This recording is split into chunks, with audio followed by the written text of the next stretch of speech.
Hi అండి. మేమైతే మొన్న మా అమ్మోళ్ళ ఇంటికి వెళ్ళినాము. సడన్గా వెళ్ళాల్సి వచ్చిందనమాట. ఎందుకంటే మా అమ్మ కొంచెం హెల్త్ బాగాలేదనమాట. అందుకోసం వెళ్ళాల్సి వచ్చింది.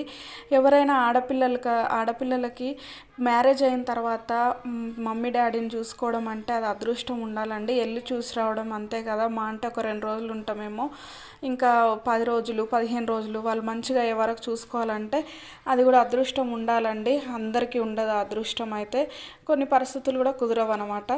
ఇంకేం చేస్తాం, చాలా బాధ అనిపిస్తూ ఉంటుంది. ఇంకా మా వదిన నేను కలిసి వంట చేసి ఇంకా కాసేపు మా స్థలంలో టైం స్పెండ్ చేసేసి వచ్చినాం అనమాట. ఇంకా మా వదిన మా కోసం అయితే ఇంకా మటన్ కర్రీ చేసింది. వైట్ రైసే చేయమని చెప్పిన నేను, వైట్ రైస్ చేసింది. ఏంటో అండి, ఈ వ్లాగ్ అయితే ఫుల్ వ్లాగ్ నా పేరు కింద ఉంటుంది, చూడండి, నేను ఇస్తాను లింకు.